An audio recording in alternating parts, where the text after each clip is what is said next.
Thank you very much, Deputy Speaker. I rise to this podium, Deputy Speaker, with deep disappointment that a few weeks ago we were celebrating the victory and possibilities of our country, which the Springbok reminded all of us. They flight our flag the highest, yet our iron bed of the skies, which should be ringing our flag at 30,000 feet high, couldn't take off the ground. However, Deputy Speaker, the IFP in calling this debate of urgent national importance was not calling a session of this assembly to simply grandstand and further bemoan the constant failures of once our successful airline. We call this debate because, like I said, we are reminded that together we can do better. That is what our policies, the IFP says, and we are constructive. We also call this debate because South Africa warrants it. Our people who elected us here warrants from us the actions required and robust debate to take place in this House so that we bring them the solutions that the government can implement. Many have extensively diagnosed the root and the cause for the failures, and more recently, some of the corrupt cronies have been allegedly been fingered in the state capture. To summarize the root, it is the greed, corruption, flagrant abuse of public funds, the deliberate disregard of our country's legislation, incompetent care deployment, and compromise and unethical leadership. In terms of those who have fingered the state capture, we cannot pronounce ourselves on that as yet, but we can certainly say that the government has let us down and we have spectacularly failed to bring the change to SAA. The IFP has long held that SAA's reliance on state resources should be limited and phased out in a more sustainable cost model through a public-private partnership agreement in order for it to become global competitive, drive down cost, and to restore service excellence. Already South Africa, and in particular SAA workers, are frustrated. Their constant frustration will turn into anger. We have seen what fire and flare feels like when flights were grounded and when operations came to a standstill. And we must never, Honorable Deputy Speaker, deceive ourselves and think that the fact that the workers have gone back to work, that is the end of SSA's problem. This moment, even though it may seem all doom and gloom, it perhaps exactly the breaking point we needed. It is the Rubicon moment of SAA. This moment certainly presents us with an opportunity to crackle down the present solutions and save our airline carrying our country's flag from flying into flames. Honorable Deputy Speaker, let us be reasonable here. We know that changes does not come or does not happen by the blink of a finger. SSA's mandate and how it benefits each and every South African, and how it benefits our country, and how it makes us the gateway to Africa again, is what we need to be debating about at this House today. South Africans don't appreciate the fights and the noise. They want solutions and plans to be met with political will, justice, and strong actions over tough talk and many bugs with no bites. Just as we rose in saying we are strong united when we are strong when united, let us use this moment, SSA's Rubicon moment, to stand together in implementing a strong plan which will see SAA take off. We're looking forward to hearing constructive members engaging on this matter.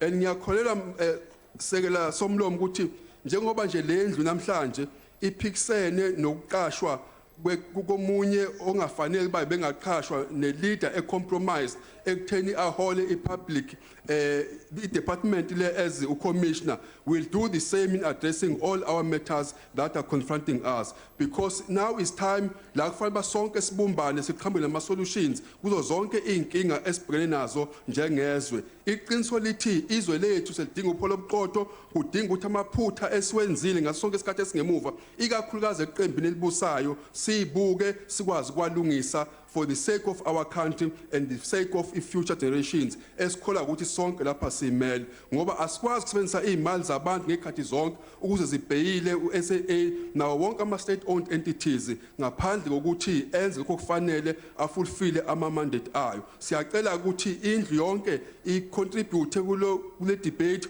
ukuze sifinyelele ey'xazululweni lezo ey'dinga yizwe, futhi siyakholwa ukuthi abantu bakithi ma bethatha isinyathelo sokuya emgwaqeni ingoba kunesikhathi eside izifundo zabo zingalekelelwa futhi zingezwakali zingalalelwa abaphethe. Ngeke sikuvumele ukuthi inkohlakalo kulabo abaphethe idle lubi bese ufaka bakhokha iprize egcina kosuku kube ngabasebenzi. Siyabonga kakhulu ke sihlalo ohloniphekileyo. Thank you. Honorable Khaya Magaqa, ufanele ulinde ngikubize ba. Oh, go ahead. Thank you. On the 6th June this year, President Ramaphosa met with chief executives of over 20 key state-owned companies at the union buildings to discuss the contribution they can make to economic revitalization and social development. The President acknowledged that several entities were facing several financial and operational challenges that pose great risk to the South African economy. In the end, the meeting recognized that SOEs have considerable resources and capabilities that, if better coordinated and managed, could have a far greater impact on economic growth and job creation. However, the challenges they face range from inadequate capitalization and poor governance to outdated legislation and political interference. The ANC government is committed to work with the leadership of these SOCs to urgently address these difficulties. The decisions of the meeting with the President have formed part of the Presidential SOS's Council established to provide political oversight and strategic management to reposition and revitalize the SOCs as catalysts to economic growth and development. While SAA found itself in a dire strain on the brink of collapse, needing a cash injection of 2 billion rand to keep its operation going, the two majority unions served the company with a strike notice. It is worth noting that 5 other unions in the company did not strike. By the way, the strike had nothing to do with the wage increase, but more to do with populist politics and demagoguery by both Solidarity and NUMSA, which are two sides of the same coin, with an agenda to destabilize our economy in the state under the ANC government. The call by the DA to privatize SAA and other SOEs is not a panacea to all their problems. In fact, that dogma forgets the inconvenient fact that those who corrupt public sector employees and public representatives are business people who want to get an unfair advantage on their competitors. However, while the ANC supports the efforts by the government to sustain strategic SOCs through appropriating money from the National Revenue Fund, a number of moral questions do arise. One, should public funds be used to continuously sustain an airline which is used primarily by the bourgeoisie class and middle strata? Should not this money be channeled to fund the transport sectors used by the overwhelming majority of our people, trains, buses, and taxis? The answer for me is pretty simple, a big no. We may not always agree with the finance minister, but the recapitalization of these SOCs that continue to have bloated executive with the layers of managers with executive packs, managers who award worth Dodge contract, is morally very difficult to justify. Government must seek to find partners with aviation expertise to buy equity in SAA so that it can continue to fly the South African flag. We cannot continue subsidizing the rich. While we respect the ideological purity of some who claim they are opposed to strategic equity partnership, as a matter of principle, we know that some of them, such as BBS Cabal, advocate the reckless appropriation of public funds to keep SAA and the other SOEs purely out of self-interest. They know it is easier for them to loot the public sector companies than entities that are part privately owned, such as Telkom. We know they will launch personalized attack through their Twitter fake accounts against the Minister of Public Enterprise because to them, stealing and laundering the savings of elderly rural gogos to find their lavish lifestyle is okay. With our mothers and grandmothers' money, they have bought luxury cars, houses among the rich and well-fed. the very same white capital they claim to hate so much. The governments need to urgently better definition of their respective mandate of state-owned companies and align policy to more effectively support their achievement. The legal and regulatory environment within which SOEs operate, which are often ill-suited to the specific needs of entities and constrain innovation, must be updated. The exercise by government shareholders representative of their oversight responsibility and inconsistently in appointing the board must be approved. They must be improved. There have been many turnaround strategies at SAA that have met with limited success due to factors such as mismanagement, state capture, incorrect fit configuration, discontinuity and disruption at leadership level, and the erosion of skills. The ANC support the recommendation in various forensic reports that are being implemented, with some being handed to the Hawks for criminal investigation and also at a National Prosecuting Authority for evaluation of evidence. As a result of this work, some employees suspected of involvement in wrongdoing have been subjected to internal disciplinary hearing. As expressed in King Code 4, there is a greater need now, more than ever before, for leaders who carry the values of ethical leadership and effective leadership, and those dialectically reinforcing one another. In conclusion, Deputy Speaker, as the ANC, we want to express our confidence in the Minister of Public Enterprises, Comrade Pravin Gordhan. The unwarranted attacks, even from within our movement, should not deter him from carrying out the responsibilities of his office by the President and the majority of the people of South Africa. The ANC condemns, in the strongest possible terms, the ethnic chauvinism that rears its head from time to time. The ANC affirms its non-racial, non-sexist character, which was built with sweat and blood by a generation of outstanding leaders of our movement, such as O.R. Tambo, Albert Lutuli, Yusuf Dado, Ruth First, Sophie de Bruyn, Betha Gowa, Joe Slovo, and many others. Non-racialism is a foundational principle of the ANC and the Constitution of the Republic of South Africa. There is no transformation policy in the ANC that says white South Africans must never be appointed as a senior public sector position. We are the ANC of Freedom Charter, which says that South Africa belongs to all who live in it, black and white. I thank you. Thank you. Mhlonishwa Mazambani Galis.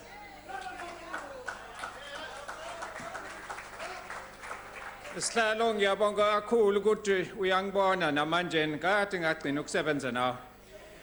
Madam Chair, since 1994, the South African taxpayer has paid bailouts that amount to 57 billion rand to SAA. SAA is bankrupt. The organization is riddled with cadre deployment, corruption, and entitlement amongst the unions representing the 11,000 employees. Who in their right mind demands any salary increase at all from a bankrupt employer, let alone an 8% increase way above inflation? The irony is that they have been granted such an obscene increase by giving away other people's money.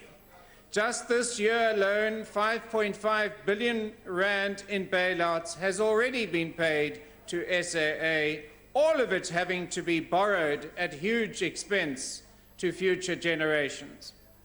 Despite Section 55 of the PFMA that requires that the accounting authority submit financial statements within 5 months of the end of a financial year, the SAA board has not tabled annual financial statements for the past 2 financial years and is rapidly heading towards the end of the 3rd financial year.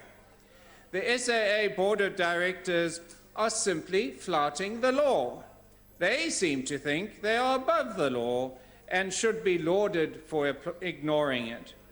Section 22 of the Companies Act prohibits any company from continuing to trade when it is unable to pay its debts when they become due. This was made patently clear last week when Gordhan, Honourable Praveen Gordhan, the Minister of Public Enterprises and the SAA board warned employees that SAA might not be able to pay salaries at the end of November. There can be no doubt, Madam Chair, that the SAA directors are allowing SAA to trade recklessly and are acting in violation of Section 22 of the Companies Act. It is not only Dudu Mnyeni, the corporate warlord, who should be declared a delinquent director. It is unconscionable that the current directors allow SAA to continue to trade recklessly while they hold out a begging bowl for ever more bailouts. The SAA board treats Parliament with complete disdain. 14 days ago, Scopa instructed SAA directors, who agreed, to provide Scopa with certain documentation within 48 hours. SAA is due to appear before Scopa again on Wednesday, tomorrow, and yet none of the documents requested from SAA have yet been provided. The board director, who glibly quotes an unsupported figure of more than 40 billion rand that it would cost to liquidate SAA, is clearly attempting to frighten Parliament into agreeing to more bailouts. Madam Chair, South Africans from all walks of life, whether very poor or very rich, have had enough of massive bailouts for SAA, and it is only the ANC and the trade unions who stubbornly persist with maintaining SAA as a state-owned charity. SAA must be put into business rescue. The government-guaranteed debt will have to be accommodated, and SAA must be sold for whatever the best offer received from Branson, Emirates, Ethiopian, or any other buyer is. Thank you very much. That is the bottom line, Madam Chair. Thank you very much. Thank you. Honourable Paulson.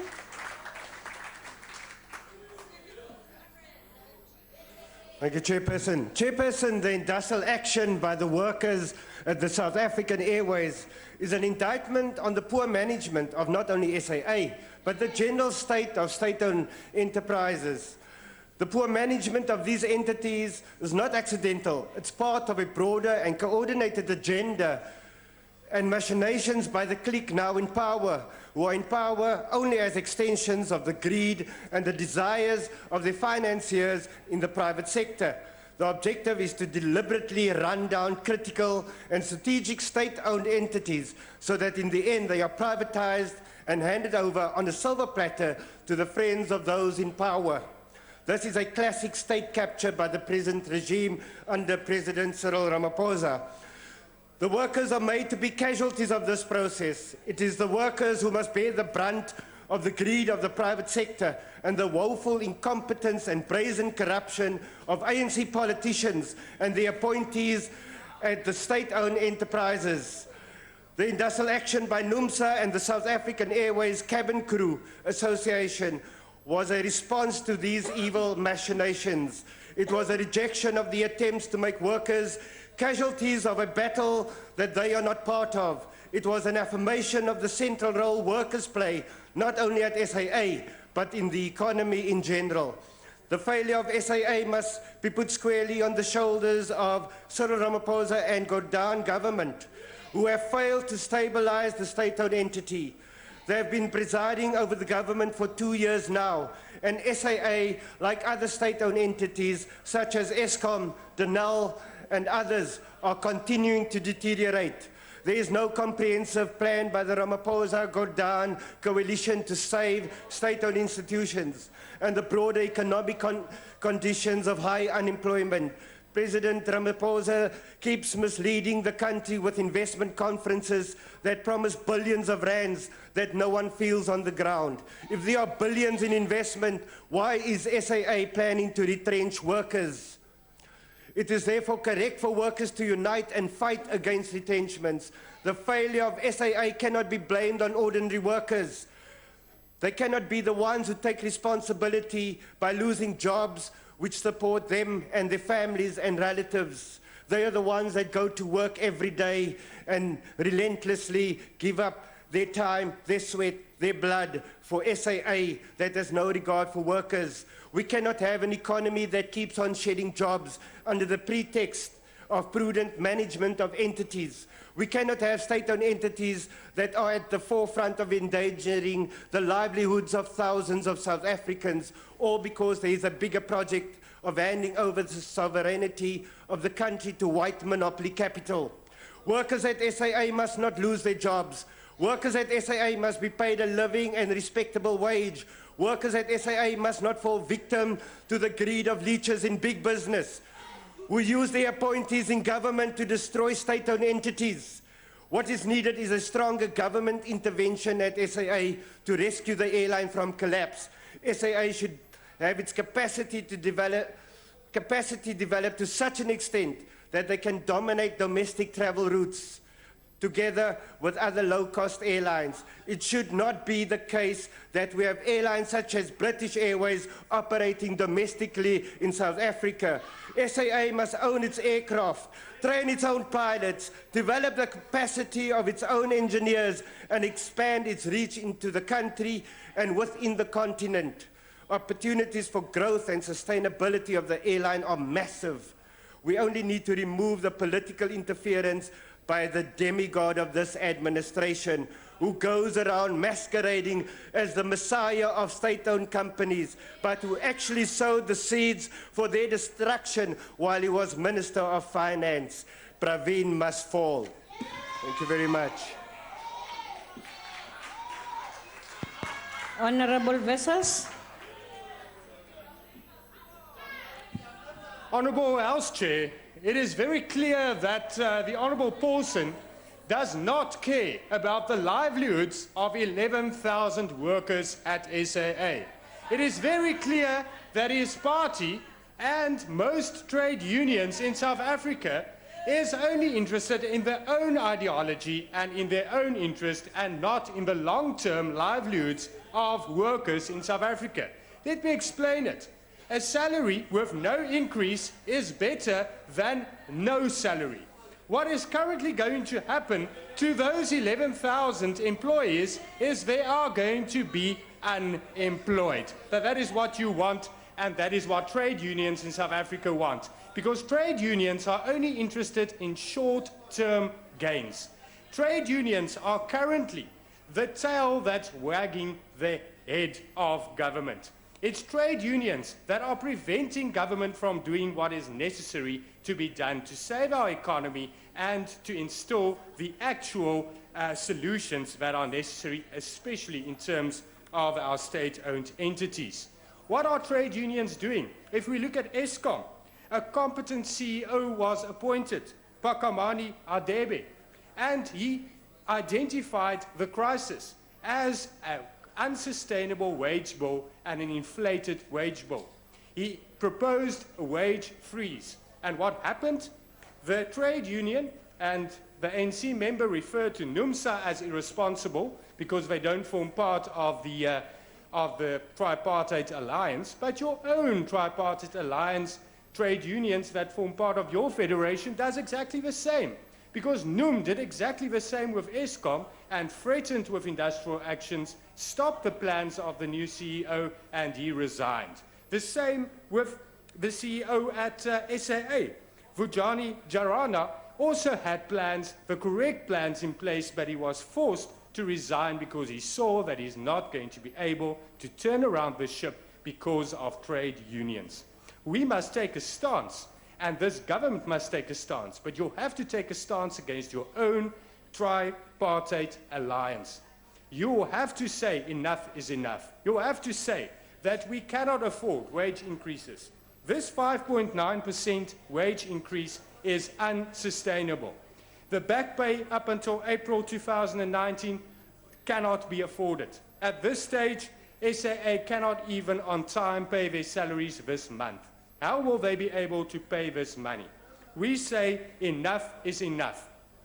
Down with bailouts, stop the bailouts. At this point in time, money that should go to improving our infrastructure, should go to providing services to the poor is going to SAA and to failed state-owned enterprises. We cannot allow any more bailouts. We are in a fiscal unsustainable position, and government knows this. The President knows this. The Minister of Finance knows this. But his hands are tied because of the power of trade unions. Agbare voorsitter, genoeg is genoeg. Daar moet standpunt ingeneem word. Hierdie ideologie kan nie wen nie. Die EFF en hulle maatjies kan nie wen nie. Hulle gaan die land totaal en al vernietig met hulle ideologiese, kortsigtige gesprekke en dieselfde met die ANC wat nie wil standpunt inneem teen die vakbonde nie. 5.9% kan nie 'n verhoging wees bo inflasie onbekostigbaar vir 'n instelling wat dit nie kan bekostig nie vir 'n maatskappy wat insolvent is, wat 'n verlies van 500 miljoen rand Dank 'n u, maand maak. agbare Dit lid. is onvolhoubaar. U dit Genoeg is genoeg. Agbare lid Swart. Thank you, House Chair. The ACDP thanks the IFP for calling for this much-needed debate. As we know, state-owned companies pose the greatest threat to the South African economy, with many repeatedly requesting guaranteed lines of credit from government. Clearly, this cannot continue.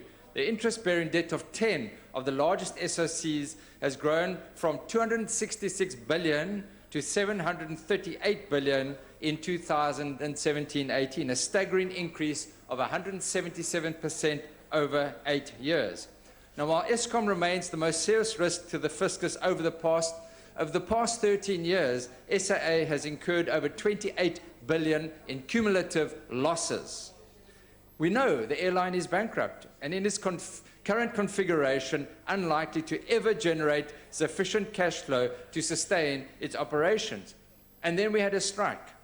And the workers, NUMSA's own members, are all poorer after the strike, after costing the workers 8 days in unpaid wages in a strike that should never have occurred.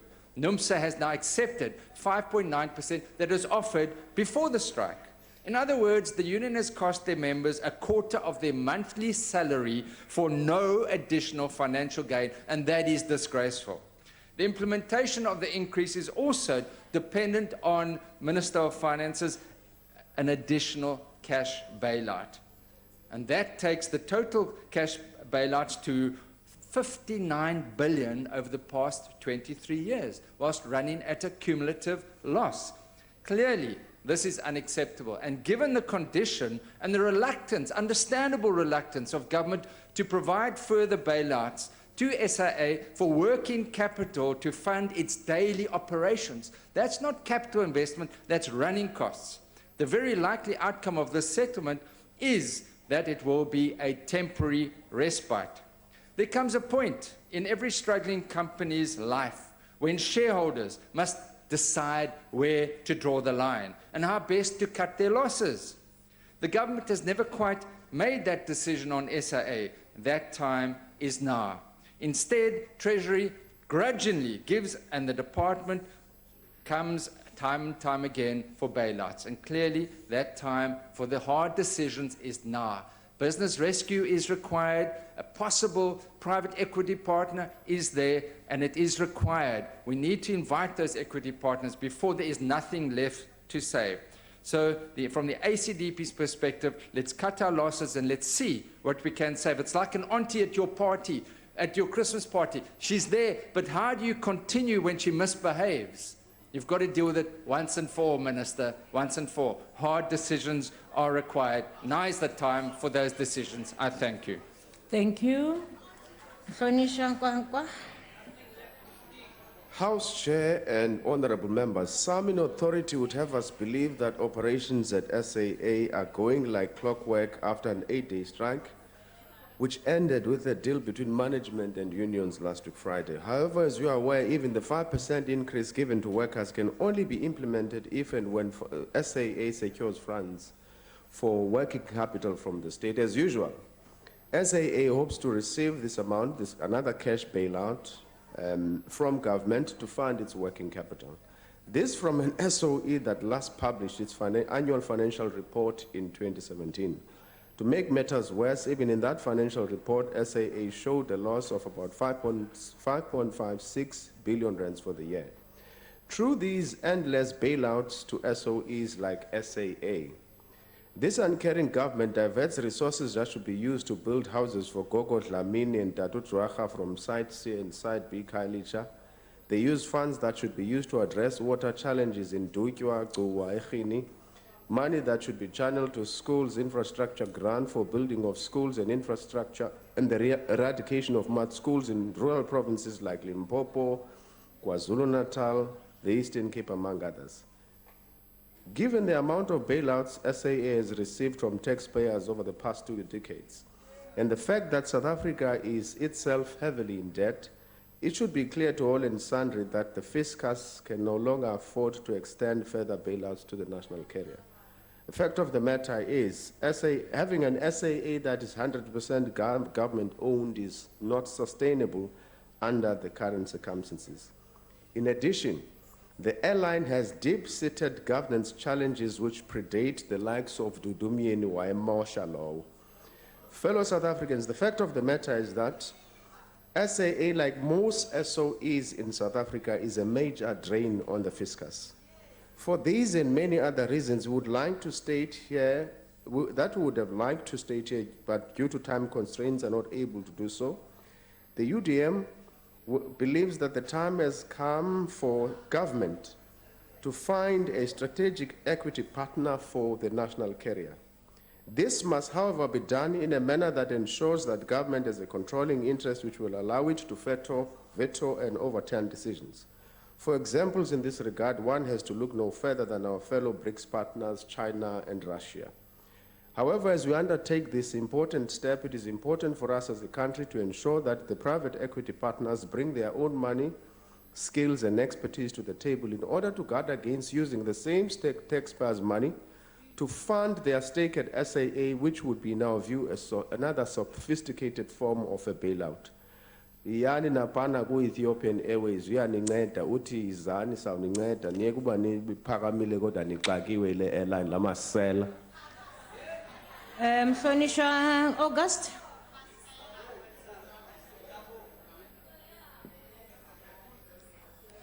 Honorable Chairperson, we cannot afford to continue to bail out our failing SOEs. SAA is in trouble and we all know it. Debt is too deep, revenue growth is too weak, procurement problems are costing us too much. There is simply too many costs and not enough income. All households in South Africa now knows this problem. We cannot keep on adding to South Africans' costs by raising VAT and fuel levies to pay for corruption and mismanagement. The rot must stop. The tens of billions sunk in the SAA have not yielded a profit or dividends for our country. Like Eskom, SAA has weakened the country by sucking up valuable funds we should have been using for service delivery, housing, and investment in growth-enabling infrastructure. Chair, Good believes that SOEs must be financially independent from government, and we will support anyone who can turn around the ailing SAA and stop the need for bailouts. SOEs must be run efficiently and professionally so that they yield dividends. We need those dividends and profits to be used for the benefit of all South Africans so that we can invest more for South Africa. We need more budget to ensure that social grants keep pace with the inflation. We need more investment in critical social services like education, policing, and healthcare. And we need more investment in infrastructure that stimulates growth and job creation. Honorable Chair, the argument that state-owned entities in this development state serve interests beyond profitability cannot be used to justify destroying the economy. Good is pleased that management and the unions have reached an agreement to work together. It is time to fix SAA so that we can fix South Africa. Thank you. Thank you. Honorable Phiri.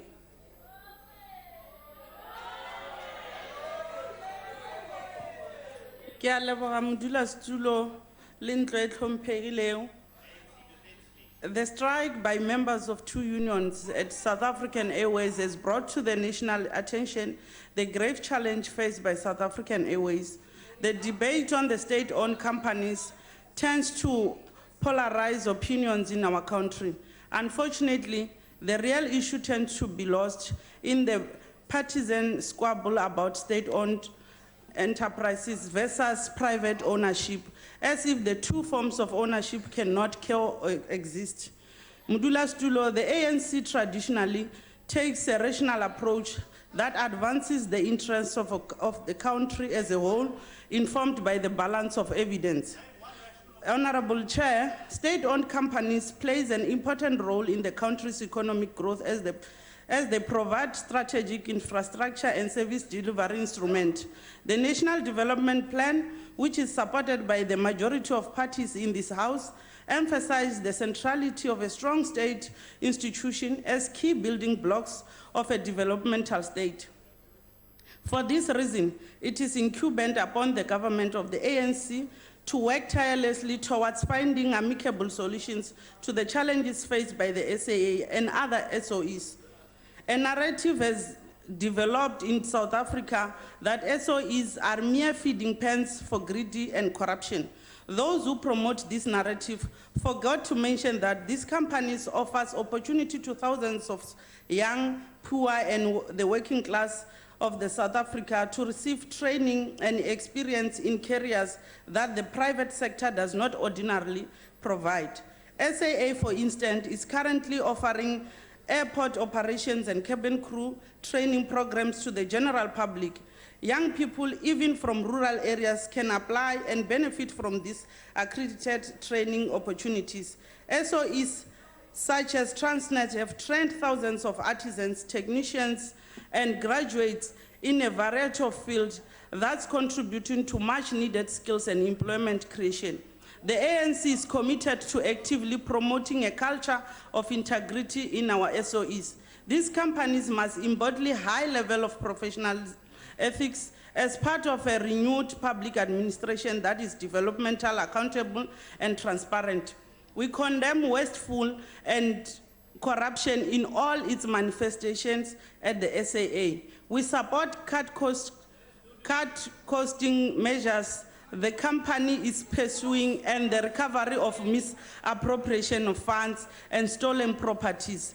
The ANC must redouble effort to ensure that all SOEs have boards and executives that are broadly representative of the demographics of the South African population. We want to see many more women as chairpersons and as CEOs, especially of large companies like SAA, Eskom, and Transnet.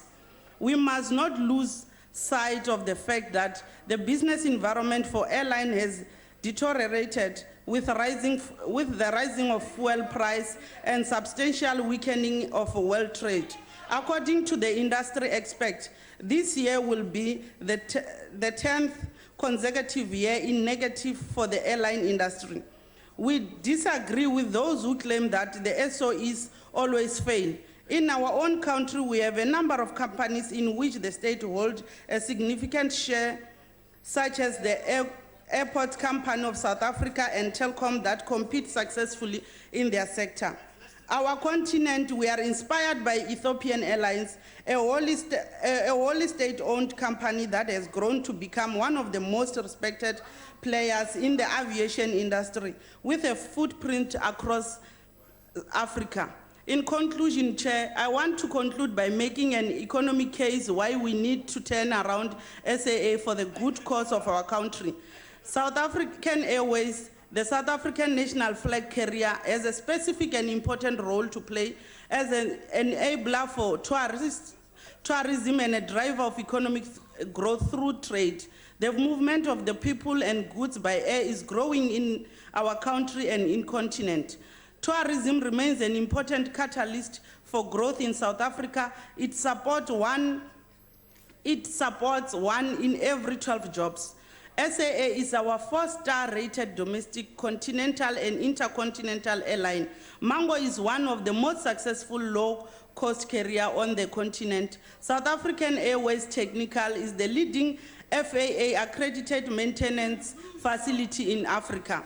With the African Continental Free Trade Area treaty that has been ratified by the majority of African states, there are wonderful opportunities for South African state-owned companies to expand their operations on the continent and use their expertise to enter into partnership with African companies.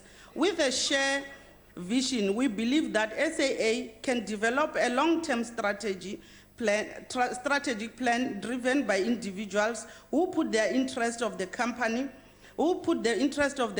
and the people of South Africa before their own. SAA carries the name and the flag of the nation and should once again be held in high regard as a symbol of a national pride. I thank you. Thank you. Mhlonishwa Sheikh Imam.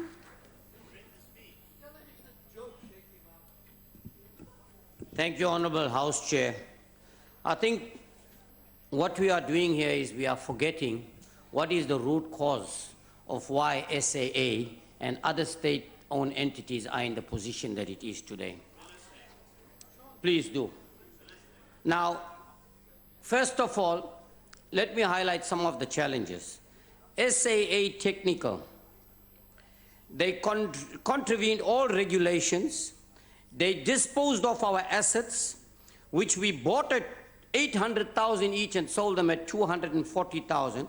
And the company that bought them then entered into a joint venture and secured a contract in South Africa for 1.46 billion rand. And we're expecting South African Airways to succeed. Coleman Andrews takes your entire fleet after getting paid over 200 million rand for the 2.5-year contract. That's what his salary was. Sells his entire fleet and decides to go and lease the fleet again. So you're still telling me South African Airways can be successful. You get a 1.6 billion bailout, but you give 326 million in sponsorships. Now, does that make sense? Now, the solution is not in the sale or the privatization. It is to deal with the root causes of why SAA is. And yes, indeed, I think a business rescue with independent administration and supervision is the route to go if we want to save South African Airways.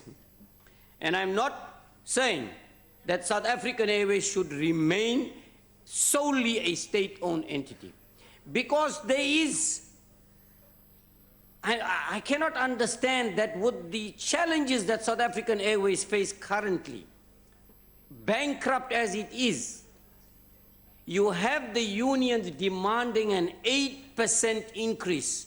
And the question that I ask, had that been a private industry, will they be demanding 8% or not? Now we have a call center that we are operating from America, I'm told. We have evergreen contracts that continue. We have water, the very same water which cost about 2 rand, which we are paying exorbitant amounts for, and very little or nothing. And I'm told that our staff complement of almost 11,000 is 3 or 4 times more than any other airline for the number of flights that you have. Now, the question is, if we're going to continue in this route, surely we cannot expect it to be successful. Now, as government, we know these problems exist. And the question is, what are we doing about it? If we don't have the power and the control to be able to deal with it, put it under business rescue, let there be independent administration, give a guarantee and surety to the travelers that they won't lose their money. Otherwise, the uncertainty means more people will not want to fly with South African Airways. Thank you. Honorable Majisha.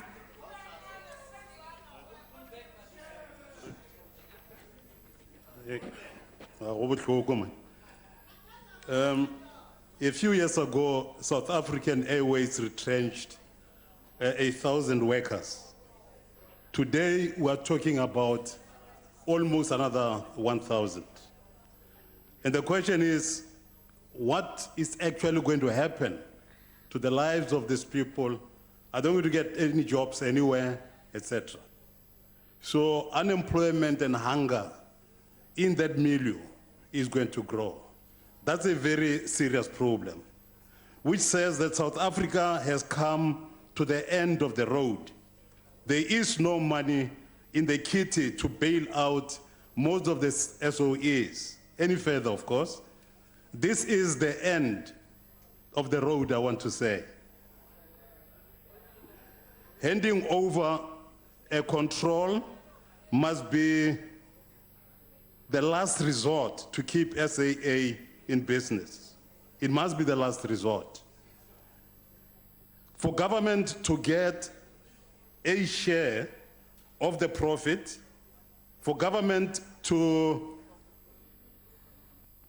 of all guarantees given to SAA and freed of all obligations to hand out perpetual bailouts, then we need to take that as the only option. I therefore am talking about here going to a business and saying, take 49, I remain with 51, so that we then can be able to move forward and share, but then at the same time save the lives of the people. SAA will still display national identity. As for jobs, the government must see to what extent attrition can work. Thereafter, a strategy must be in place to preserve as many jobs as possible. Finally, for those who will be retrenched, the government must help with the retraining and reskilling.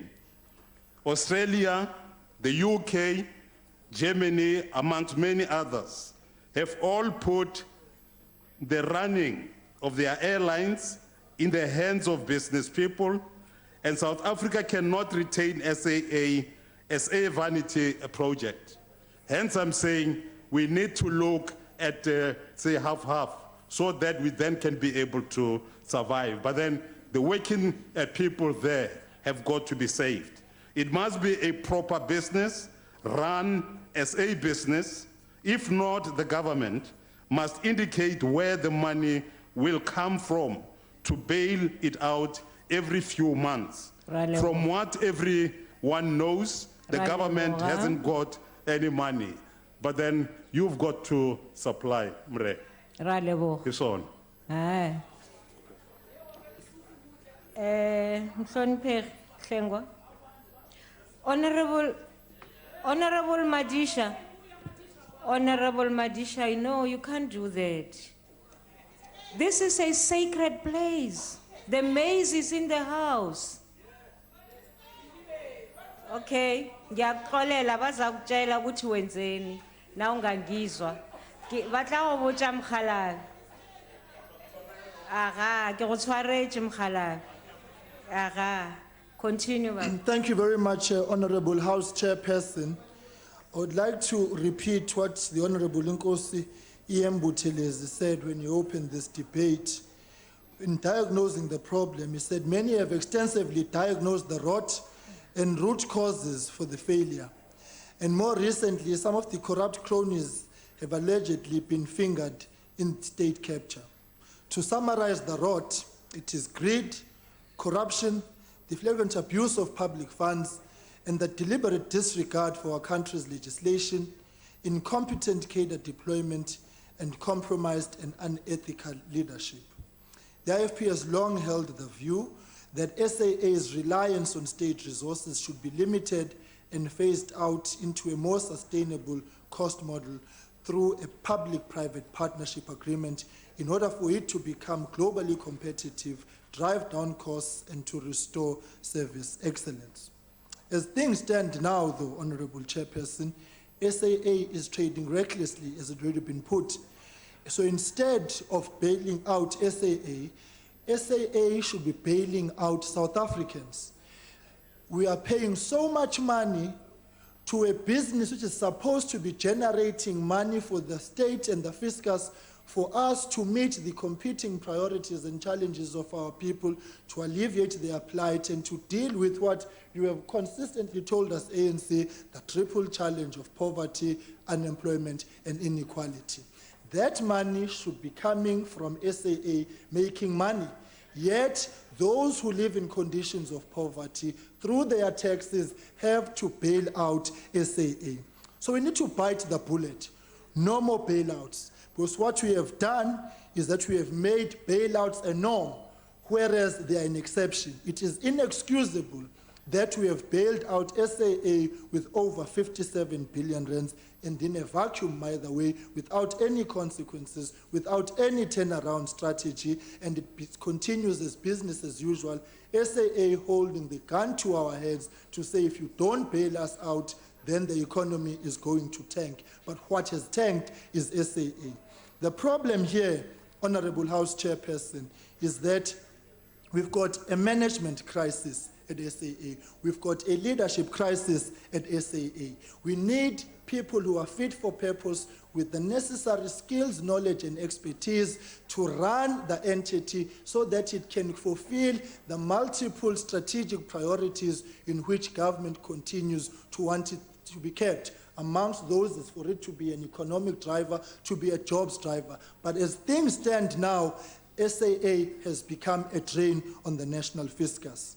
So as I say, Honorable House Chairperson, we need to bite the bullet. We have lamented long enough. The issue is the Zondo Commission, which is dealing with state capture, should focus itself, because it's clear that the tentacles of corruption and state capture were very much in the space of SOEs. We should be prioritizing the Zondo Commission to be investigating why these entities continue to collapse. So if it means a particular focus on SAA and ESCOM, then we, Oibo. Awa, nasinna. Uyabona indaba ze-sabotage. Shuthi khona inxeba esengilithintileke. But fundamentally, Honorable Chairperson, what we are saying is that if we do not deal with the systemic and endemic issues insofar as management collapses are concerned, we are not going to fix SAA. We are throwing financial solutions to non-financial problems. SAA must bail itself out by doing the right thing every day and generating money. The national fiscus cannot afford to continue doing that. And so the legacy of SAA is 57 billion rands taken from our taxes, whereas it is 57 billion rands that should have gone to change the lives of our people. Who is traveling on SAA? Why are we so fixated on keeping SAA, whereas the majority of our people who actually are traveling on trains are traveling in undesirable trains? Why aren't we bailing out Toll Plaza, for example, and buying new trains? SAA must shape up. Honorable Kacharia.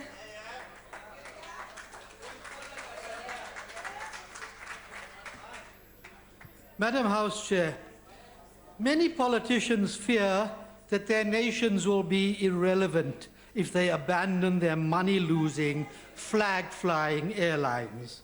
In most places, the market would fill the gap, provided the government got out of the way.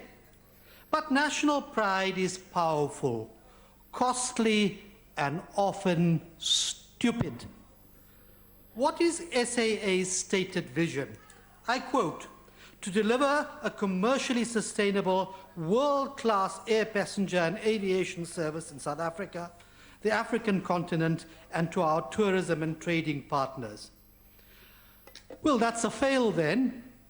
It's a commercial disaster bar none and a massive drain on the fiscus.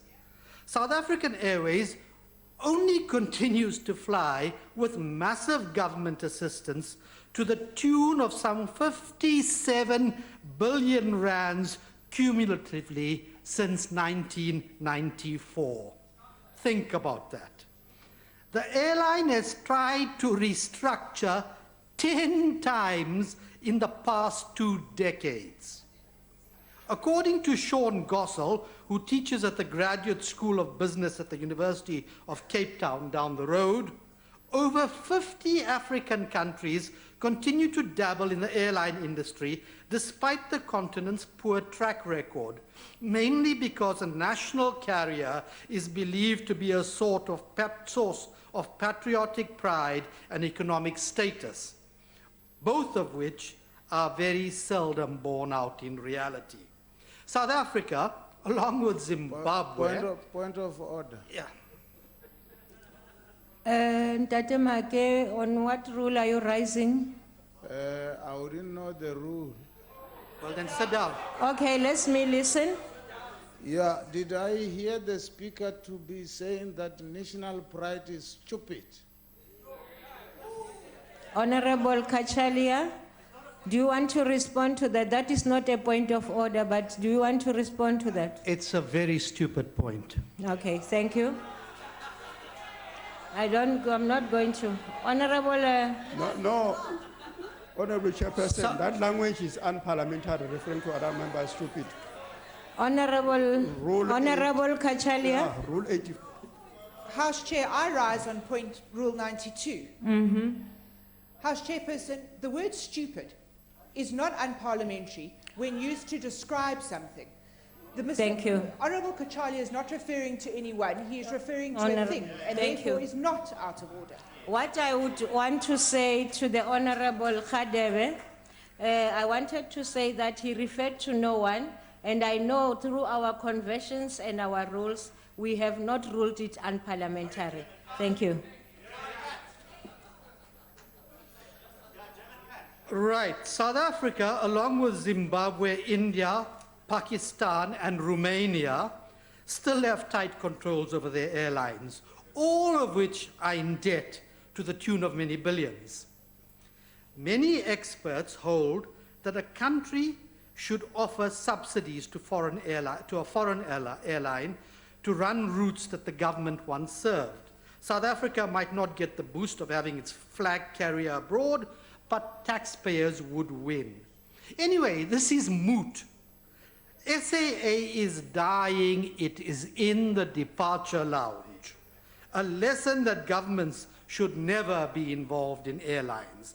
And if they do, a hands-off approach is needed, where government, which may or may not own shares, acts in the background to prop it up, but doesn't meddle in day-to-day operations. But the post-1994 ANC government has provided a textbook case of meddling, dictating labor hiring by way of cadre deployment at every level, and the facilitation of graft.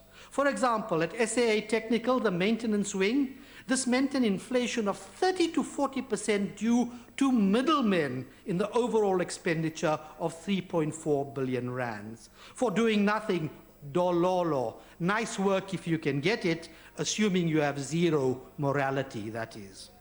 It might also have helped SAA if SAA were located in a place where operating an airline hub makes sense. And in case you need a lesson in geography, we are situated on the southern tip of this continent, along with Australia, New Zealand, Chile, and Argentina. We are the closest land mass to Antarctica.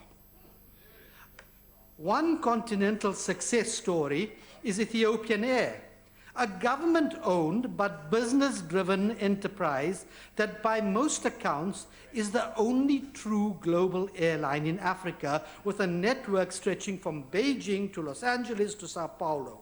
It has been so successful that other African countries are asking it to manage their airlines. So sell this albatross to them, or to Richard Branson, or anyone else who may be interested. We'll probably have to pay them to take it off our hands.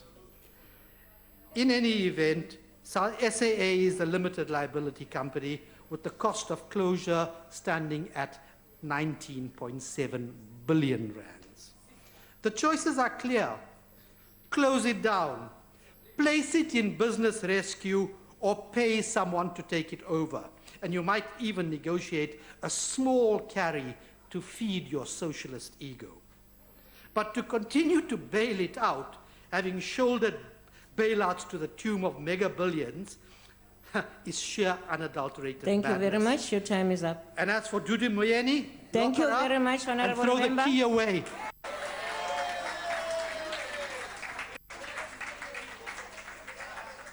Mechabalan, nako ke ya hao mme.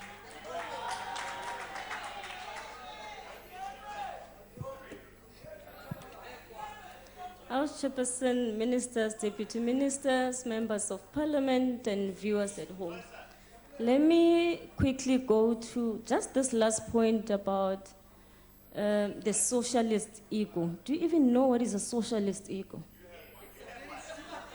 Socialist ego, the one that you're speaking about, that you know, is the one that equates to triple challenges, where society is not equal, where the DA, where it's sitting, it wants an unequal society. That is your social ego that you know. Let us tell you what's our social ego. It's the one that moves towards a just society.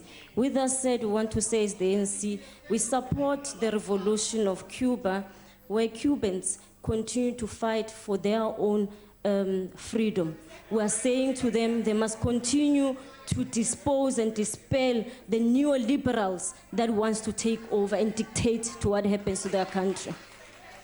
The strike at SAA employees have been called off by the two unions, NUMSA and SACA.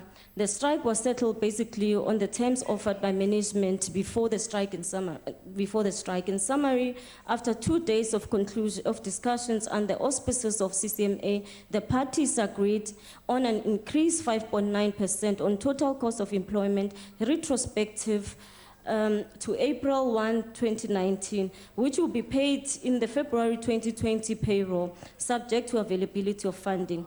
The Section 189 of Labour Relations Act consultation on possible retrenchments will be deferred to January 2020. Consultations on retrenchment will continue for SAA management categories outside the bargaining unit. The parties further agreed to establish a task team whose main objective will be to identify and consider cost-saving initiatives, including insourcing and contracts. The fact that the unions decided to go on strike before entering into a CCMA facilitated mediation process means there is a serious trust deficit between organized labor and those in management and the board of SAA. The fact that workers took their own company to brink of collapse because they will not accept a 5.9% wage increase suggests that there is more to this dispute that meets the eye. The most progressive aspect of the settlement is that the agreement to establish a task team made up of management and organized labor to consider ways to save SAA. As the ANC, we support this initiative and we hope that it succeeds. Government, trade unions, boards, executive of state-owned companies, particularly those facing financial challenges, can take a leaf out of the book of SAA as a model to collective problem solving. Now, we need to build a social compact and reject privatization. I'll repeat that. We need to build social compacts and reject privatization.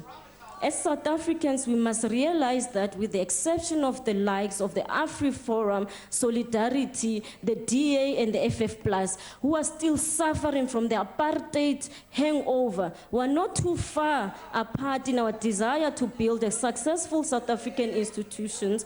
In our election manifesto as the ANC, we call for the strengthening of the social compact between government, business, labor, civil society and traditional leaders to build a developmental state. We unapologetically said that we will, and I quote, strengthen and consolidate existing state-owned enterprises to ensure they remain focused on their mandates to support socio-economic transformation while improving their governance systems and containing the cost of their operations. The ANC will extend public ownership guided by the feasibility studies in pharmaceuticals, renewable energy, and the banking, I close quote. In his reply, the president in the State spirit of the national address on a debate that took place this year in 2019, President Ramaphosa, this is what he said, I quote, "We disagree with the view that the most Madam House effective Chair. and efficient way to provide services to our people Madam House Chair. is through the private sector." Honorable member, on what rule are you rising? Will the honourable member be prepared to take a question? Honorable member, are you prepared to take a question? Let me clarify you on policy and where the ANC as a government party where it's headed first. I'll come to you later on. Anyway, there's nothing No. that you're going to ask us. You will ask me some stupid things, so I don't have time for that.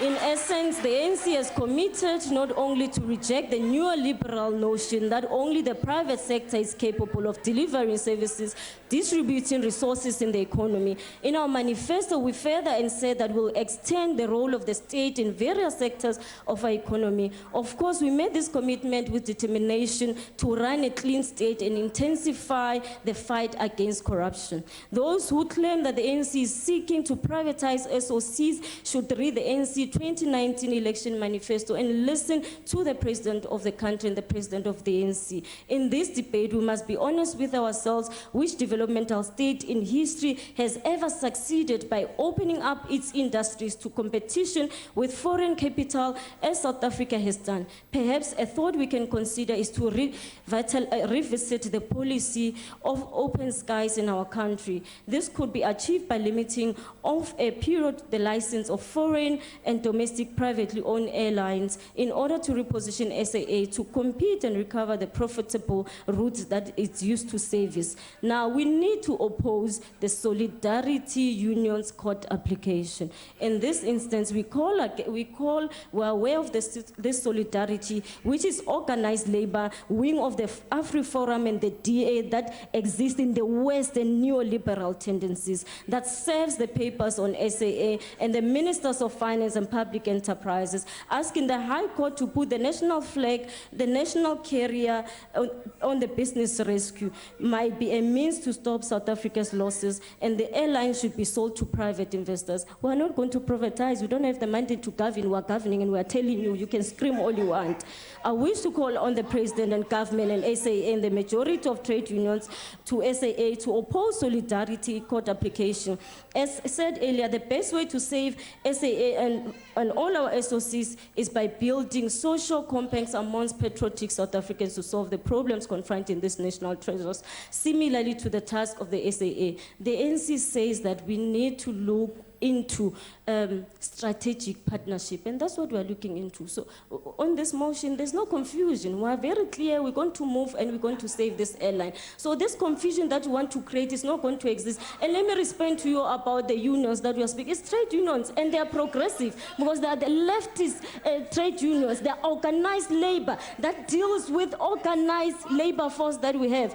Public service, as we're speaking, is the highest employer of government. Who's employing more than us at these instances? And people want to tell us that we must close out the airlines. Are you saying people must be further be unemployed because you are comfortable? We're saying we want strategic partnership that will be able to have conditions, and the conditions will be the private sector should come on board, should make sure that they assist in issues of poverty, in alleviation of poverty and unemployment. That is a progressive strategic partnership that we're going to have, and the state will own the higher percentage. We need to stand together against the business rescue. The chilling warning by a certain gentleman who is so-called experienced business rescue practitioner in Sunday newspapers was that the shareholder, that is government, will lose absolute control of the company, and the business rescue practitioner alone will decide on the way forward. And this is where I'll employ my honorable comrade Sheikh Imam to say that he needs to listen to the call. So as the ANC was saying, all progressive organizations cannot allow this to happen.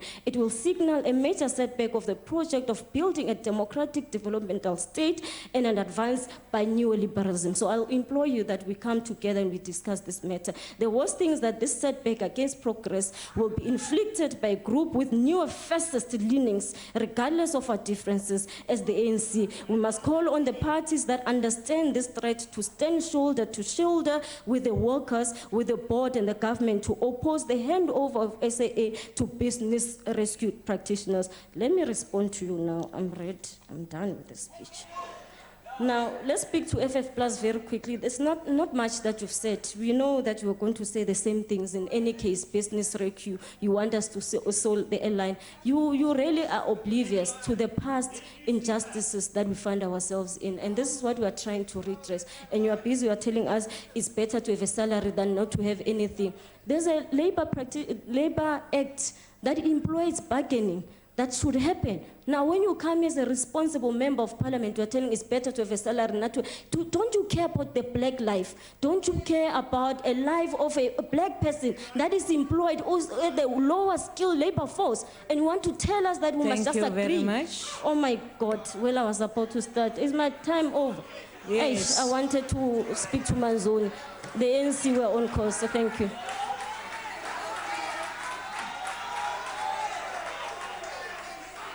Thank you very much. We now recognize the Honorable Deputy Minister of Public Enterprises.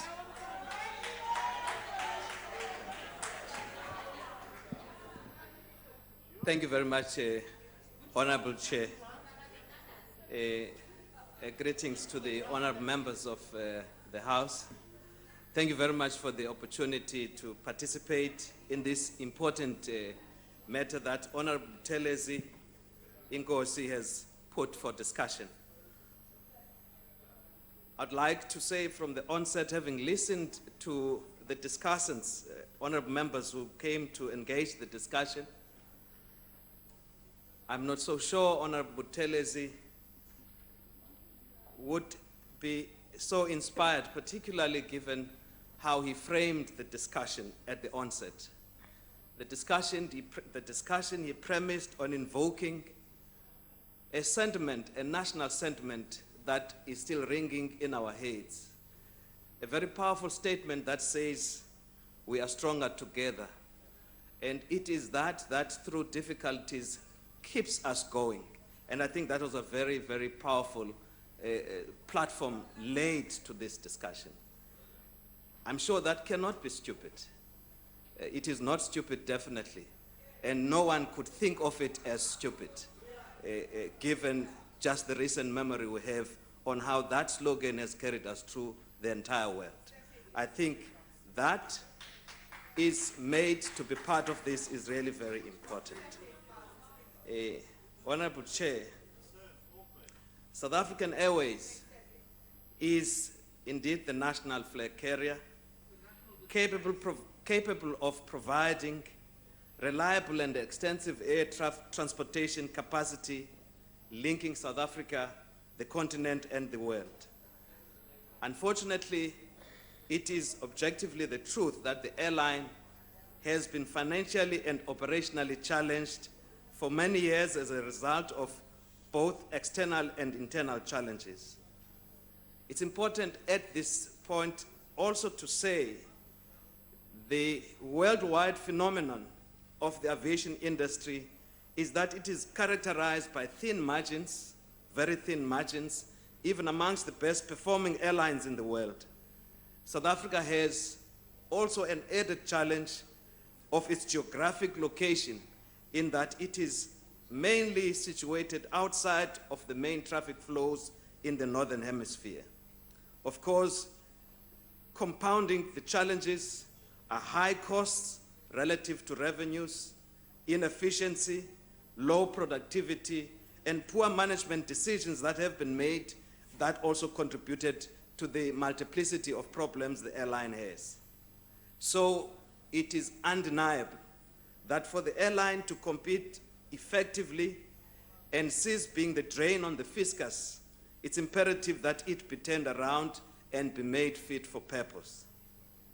The Minister of Public Enterprises, in his budget vote speech that he made in this august house, he indicated that the department is supporting SAA on its turnaround plan, a turnaround strategy that is premised on 4 pillars, which I would like just to spend a little time on. Firstly, revenue stimulation and network optimization. Secondly, the organizational redesign of the entity. And thirdly, dealing with supply chain transformation for a lot of the challenges reside within this area of supply chain. Of course, fourthly, another leg of that strategy is the business processes transformation, particularly targeting SAA Technical. During the course of the year, that strategy has since been reviewed and updated to take account of the challenging external competitive environment as well as progress in the implementation of the initiatives. The airline, in spite of the challenges in totality, has been making progress, and I would like just to attribute a few of those aspects of progress the airline has been making in terms of the implementation of that turnaround strategy. Firstly, the airline has obtained approval for lease of 4 A350-900 aircraft to be utilized on the long-haul routes in New York, Frankfurt, as well as Hong Kong, which are expected to reduce the fuel and maintenance cost and boost revenues because the fleet that has been used to operate such routes has proven itself to be a lot more costly in terms of maintenance, the fuel costs attached to that. Secondly, the airline has concluded its organizational redesign exercise, which is aimed at streamlining operational and decision-making processes and improving its productivity. It has also initiated the mandated consultation process to give effect to that redesign. The invoking of provisions of the Labor Relations Act in pursuit of the necessary restructuring that should take place have already been introduced to the stakeholder community within the airline. It has also reviewed contracts with its top 20 vendors, the so-called evergreen contracts that the airline is committed to. 20 of them have since been taken on review. They account for just over half of the company's total annual spend and is implementing initiatives to reduce costs. Thus far, over 500 million has been saved in these efforts. In addition, it has reformed the procurement processes to strengthen governance and eliminate corruption. A new CEO has been appointed as SAA Technical, and other key positions are being filled. Procurement issues are being addressed, and the airline is ensuring compliance with regulatory requirements of the Civil Aviation Authority. Importantly, over the past few months, the airline has started putting in place a management and a leadership team committed to and capable of delivering of the goals that the institution has. Government has also pledged support to the airline to enable this turnaround. Already, SAA has 19.1 billion government guarantee facility, of which 11.8 billion of it is currently utilized. 5.5 billion was transferred to SAA in the current year to enable the carrier to repay debts and funding its working capital requirements.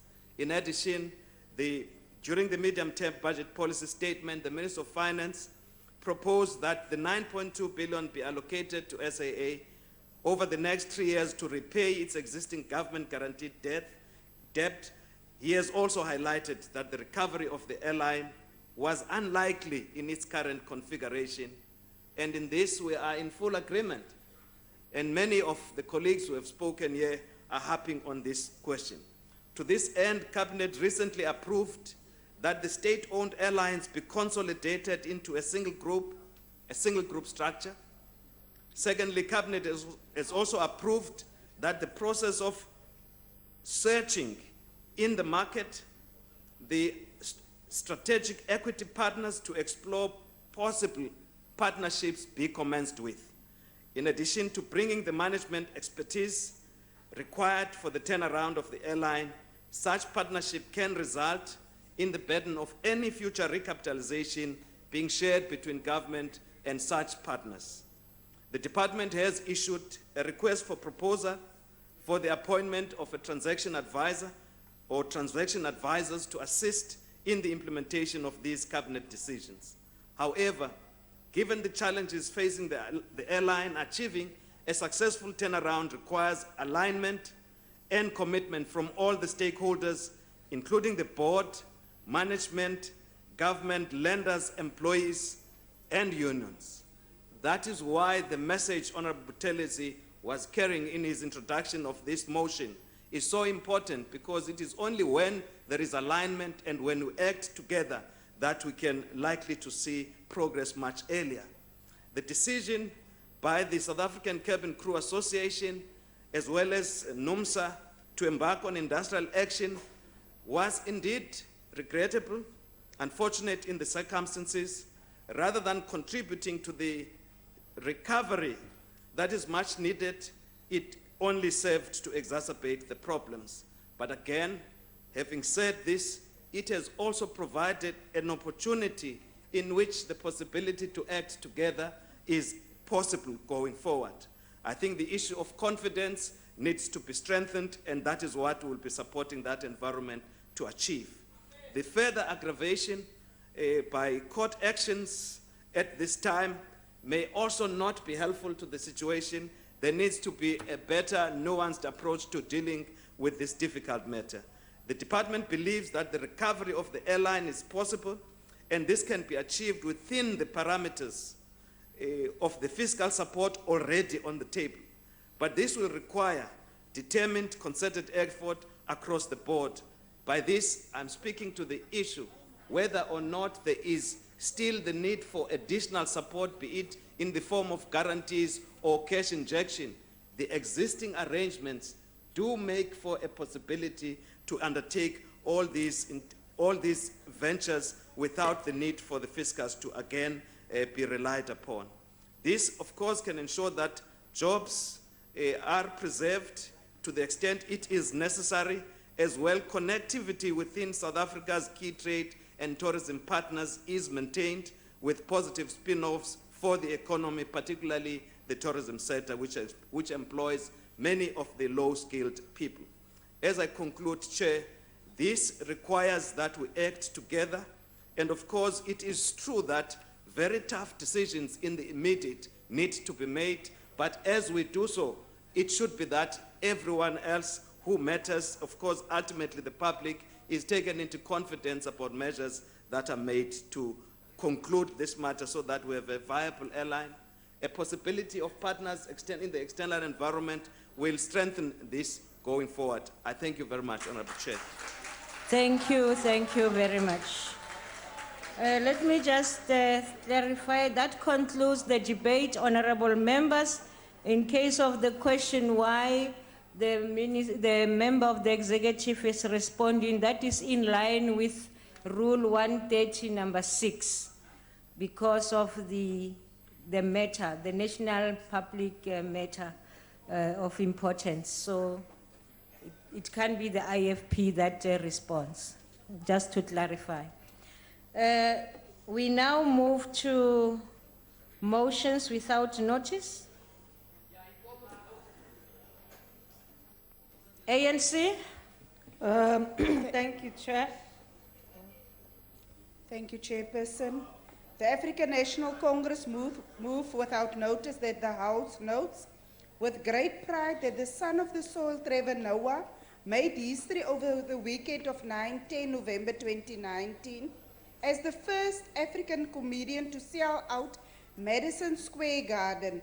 Also notes that Noah, who is currently on his loud and clear tour, is the fourth